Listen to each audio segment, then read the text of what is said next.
Howdy everybody! I am so thrilled at the response that I got from my last Storytime video.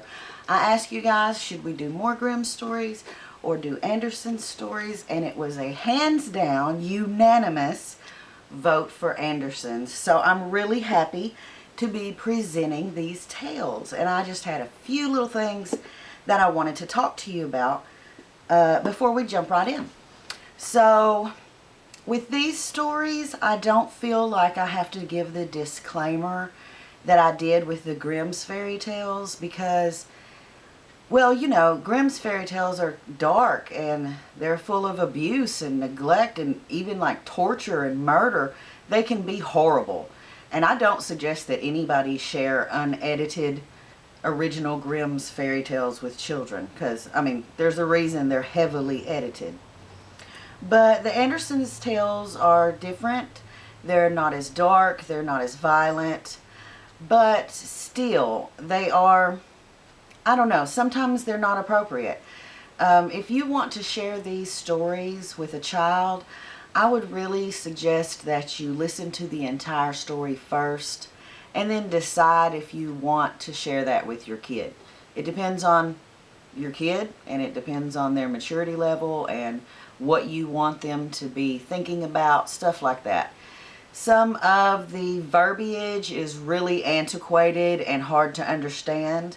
I try to present it in a way that a modern person can follow it, but even I don't always understand everything they're talking about. There's a lot of things they refer to that we just don't do anymore.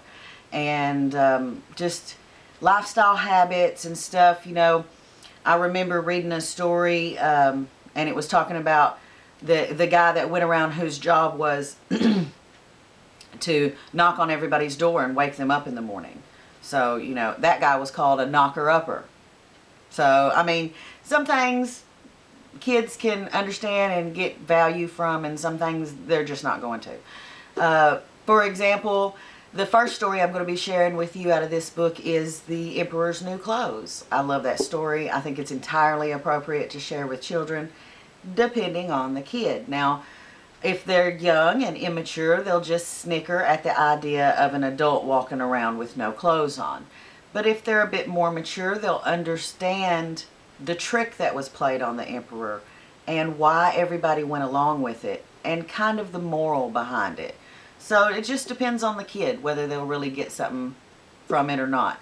A lot of the subject matter is, it will just bring up questions, you know. So I would really suggest that you fully listen to the story before you share it with a child and just decide, you know, if that's something you want to do.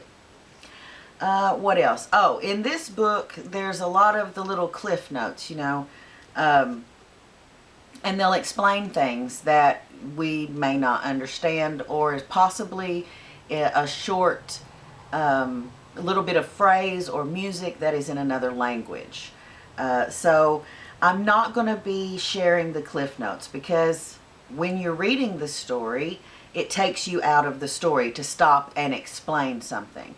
And I don't really want to explain all of them before the story because it's kind of like spoilers, you know, and it'll give away, and it also takes you out of the story. So, for example, one of these stories, they mention going into a bathhouse and the character is thinking he wished he could start out on the top, I think it says top shelf or top bunk, bench maybe. Anyway, the thing is, in those old-fashioned bathhouses, you would go into the steam room and there were benches along the walls, and you would start out on the lowest bench, and as you acclimated to the heat, you would move higher and higher until finally you were at the very top near the ceiling where the vapors and steam were the hottest. So I'm not going to stop and explain that because of a brief statement by one of the characters. But if you're interested and you don't understand something, an odd turn of phrase or something, let me know. You know, just mention it in the comments and I'll be happy to explain. That brings me to another brief point, how much I love to discuss these stories. When I did the Grimm's fairy tales, I often in the beginning would discuss them at great length But it seems like nobody else is really interested in that, so I kind of quit doing that.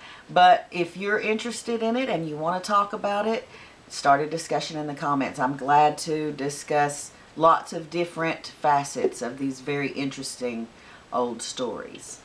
So I'm very, very excited to start these. It seems like y'all are too, interested in starting these. I want to give a quick shout out to Kel Bell for all the wonderful candles you see all around me. When I am sitting here reading to y'all and I have these candles lit, it is a glorious cloud of fragrance here. And I've come to associate the smell of these wonderful candles to this nice time with you guys where we get to share a story. So thanks, Kelly. I love my candles and they smell great. Also, let's see, there was something else. Oh yeah, a couple of these stories are very long. They're in many parts. So when I come to those, I'm not going to do those at first. I'll do several short ones at first. I present them in 15-minute or less segments. So I'm going to try and, keep it short and present it in the sections. But when I do that, if it's going to be long, like a 5-parter or something like that, I will try to label them like part 1 of 5, part 2 of 5. So if you want to wait until the entire story has been presented and then watch that, that would be great. So that's what I'm going to try to do with some of these are very long. Also, I've been working on the Storytime playlist. I'm hoping to keep it where you can just go in there and choose the Storytime list and push the red play button, and I'll read you all the stories that I have on there. So I'm trying to keep those in order so you can enjoy them. And while you're there, check out my other playlists. Got a whole bunch, all kinds of stuff. So I can't wait to read The Emperor's New Clothes with you guys. And so be sure and join me on our next story time, starting Hans Christian Andersen's wonderful fairy tales. Thanks for joining me, you guys. And until next time, be sweet.